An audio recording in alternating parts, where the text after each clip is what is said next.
Invader Sim. Esta ya es una de las caricaturas que definitivamente es considerada de culto, y de hecho siempre quise hacerle un video en este canal. No obstante, a diferencia de la mayoría de videos en los que me la paso cromándosela las cosas que me gustan, este es un video que siempre quise hacer con un tono más serio, tomándome el tiempo para detenerme en los aspectos que hacen que esta cosa me guste, porque sí, esta es una de las series que a día de hoy más me gustan. Digo, por su propia naturaleza no es raro que haya alcanzado este estatus ya tan de culto entre la fanaticada de la animación en todo el mundo, así que siempre quise detenerme a hablar de lo que significa el fenómeno de Invasor Sim, pero es difícil abordarlo realmente, más que nada porque este video lo estoy haciendo sin ningún tipo de guión, pero sí tengo más o menos claros los aspectos que quiero tomar en cuenta para hablar de esta obra, y creo que la mejor forma de empezar a hablar de un producto tan peculiar como lo es Invasor Sim, creo que debemos hablar de su creador, ya que es una persona hasta más extraña y extravagante que la misma serie. Jhonen Vázquez, que su nombre no te engañe porque el tipo no es latino, de hecho hay una teoría que dice que en ese momento Nickelodeon estaba buscando tener una especie de, llamémoslo, inclusión entre sus series y staff, por lo cual querían darle una serie latino, pero lo más cercano que encontraron era Jhonen Vázquez. Y bueno, independientemente de que esta teoría sea o no cierta, lo cierto es que una de las productoras de Hey Arnold fue la que consideró que sería una buena idea darle una serie a Jhonen Vázquez. Pero para analizar esto tenemos que irnos a la época. Estamos hablando de inicios del nuevo milenio, y las series clásicas como la ya mencionada Hey Arnold, los Rugrats, etcétera, etcétera, para ese entonces eran series en emisión y con muy buenos números en su audiencia, vamos, que ya eran series consolidadas. No obstante, la fórmula de lo que consideramos a día de hoy Cartoon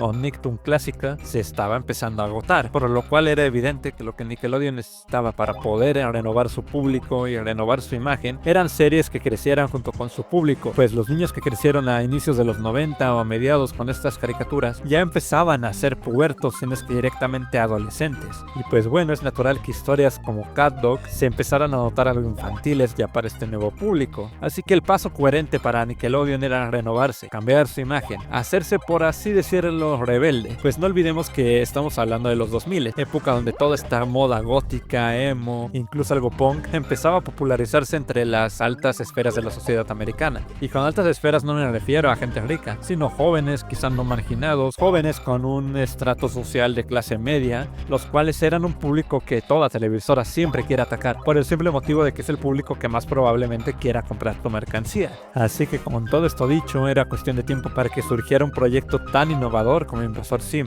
de la mano de un autor tan controvertido como lo era Jhonen. No obstante, también hay que recordar que la última experiencia que había tenido Nickelodeon con, digamos, crear este tipo de series, llamémosla más adultas, fue Ren y Stimpy, serie a la que me encantaría también hacerle un video, ya que a diferencia de Invasor Sim es una serie que yo no vi en su momento, pero que si investigas tantito en internet te podrás dar cuenta de por qué es tan polémica. Con todo esto dicho, era evidente que Nickelodeon no se quería arriesgar a tener un Ren y Stimpy 2 con todas las polémicas que esta traía. Y spoiler, no llegó a ese nivel, pero Invasor Sim sí que llegó a puntos muy oscuros. Y no puedo dejar de recalcar lo extraño que es que existe Invasor Sim, ya que el trabajo por el cual seleccionaron a Jhonen para crear esta serie es ni más ni menos que su serie de cómics de Squee y de Johnny, el homicida maniático. Es en serio, así se llama, el puto homicida maniático. Y desde aquí ya podemos ver el toque que le da el autor a sus historias. Podemos notar tanto un estilo de dibujo como un estilo narrativo, un estilo en sus personajes, etc. Un estilo por lo general considerado por muchos mezquino, y sí, yo también lo admito, puede llegar a pasarse de la raya con algunas situaciones, llegar a ser demasiado absurdo y demasiado violento de forma a lo mejor innecesaria, pero podemos también notar el enfoque que le da el autor a cosas escabrosas, a cosas oscuras, y no me refiero únicamente a monstruos, conspiraciones del gobierno, alienígenas, etc. Me refiero a cosas oscuras como lo son la sociedad, la condición humana, la política, cosas que a lo mejor no tenemos presente en nuestro día a día como un imaginario de lo perturbador, de lo turbio, pero que si te pones a pensarlo muy bien son cosas que realmente afectan de primera mano a la población común, más aparte tienen por lo general tintes muy macabros.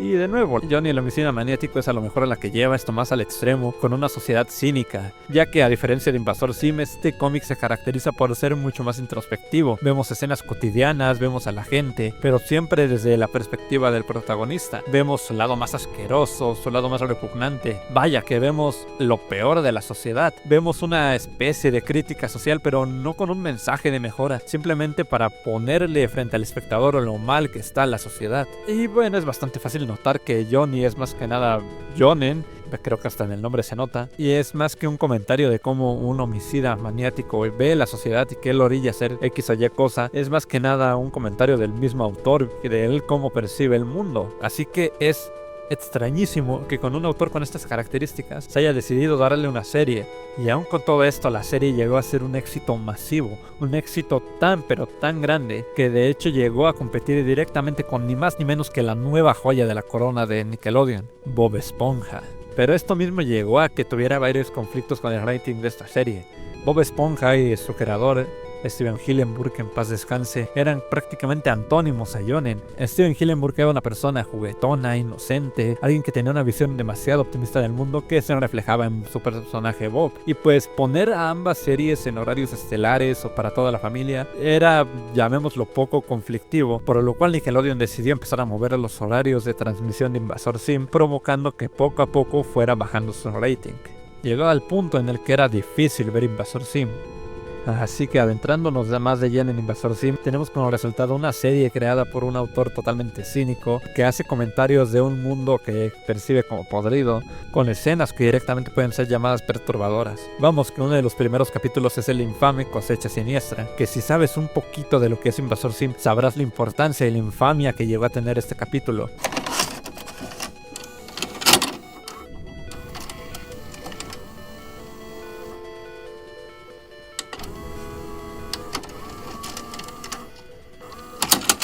En el capítulo Deep básicamente se da cuenta que si Sim no tiene órganos humanos, entonces el mundo podría darse cuenta de su secreto con una simple revisión médica, por lo cual Sim no se le ocurre mejor idea que empezar a robarse los órganos de los chicos de su escuela. Y sí, con todo lo gráfico que esto conlleva. Literalmente Yonen en entrevistas de años después llegó a confesar que este capítulo lo hicieron un poco para probar el límite de lo que los filtros de Nickelodeon permitían. Creo que no hace falta aclarar que este capítulo fue de los más censurados y de los que más problemas le llevó a Nickelodeon. Y es que Yonen era un chingaquedito para Nickelodeon. El tipo, cada que le decías que no, parecía que le dijeras que se inventara una nueva forma de meter algo grotesco. Y esto nos lleva a la primera gran leyenda urbana del internet, Bloody Gear. Quizás no sea la primera leyenda urbana, pero fue muy seguramente el primer caso de mensaje subliminal o episodio perdido que fue confirmado en la época. La producción y especialmente Yonen, hartas de la censura de la productora, decidieron esconder en frames muy específicos la imagen de un Gear sangriento. Por supuesto, cuando se supo esto fue un escándalo como no tienes una idea, y esto más el rating que fue canibalizado por Bob Esponja, más las críticas de los padres de familia, llevó a la inevitable cancelación de Invasor Sim. La técnica de Nickelodeon para dar un motivo válido para su cancelación fue que el rating estaba bajando, y cómo no iba a estarlo haciendo si movían la serie a horarios que eran estúpidamente inaccesibles. Yonen acabó en pésimos términos con Nickelodeon, y coño, ¿quién acabaría emputado después de que tu serie, que estaba claramente siendo un éxito, terminó siendo saboteada prácticamente por la televisora? Pero tampoco puedo defender a Yonen porque, verga, el Bloody Gear la neta sí es demasiado. Bloody Gear la neta sí es pasarse de la raya. Y aparte de que el público al que Nickelodeon quería apelar, que eran los adolescentes alternativos de la época, sí veían el programa bastante, pero de hecho el programa se estaba volviendo más popular entre gente adulta, gente ya entrando a sus 20 años. Y pues Nickelodeon, de nuevo, tenía pánico a una reputación así por lo que había pasado con Ren y Stimpy. En conclusión, es toda una combinación de factores que llevó a que una serie tan legendaria como Invasor Sim terminara siendo cancelada. Yonen después de esto seguiría haciendo sus cómics, pero ninguno con el éxito del homicida maniático. Que vamos, que para empezar ni Squid ni Johnny tuvieron un éxito tan avasallador en primer lugar. O sea, sí, fueron vendidos, pero nunca fue un Invencible o un Scott Pilgrim. De hecho, él terminó cambiándose el seudónimo artístico y moviéndose a trabajar con Disney. Él hizo los diseños de otra serie que me encanta, el Ninja Total. Creo que es bastante evidente su trabajo y su evolución artística. Notamos bordes un poco más redondeados, notamos contraste, notamos mucho más colorido en sus personajes, y esto sería muy importante para el siguiente hito de Invasor Sim, su serie de cómics. Estos cómics nos rescatarían varios de los capítulos que habían sido cancelados por Nickelodeon y lograrían darle un final, un regreso digno, y esto sumándose al éxito que estaban teniendo todas las retransmisiones de Invasor Sim por el nuevo bloque Nick at Night, que sería básicamente un bloque para mostrar todas esas series como Ren y Stimpy o Invasor Sim que Nickelodeon había tenido enlatadas y mirando con vergüenza por tantos años. Así que los astros se alinearon y finalmente en 2017 a Yonen se le dio la propuesta de revivir la serie. Sin embargo, el presupuesto que Nickelodeon le estaba dando no era suficiente para una temporada digna y hecha y derecha de Invasor Sim. Se barajearon varias ideas como una miniserie o un capítulo especial y finalmente ganó lo que todos sabemos que ganó: una película.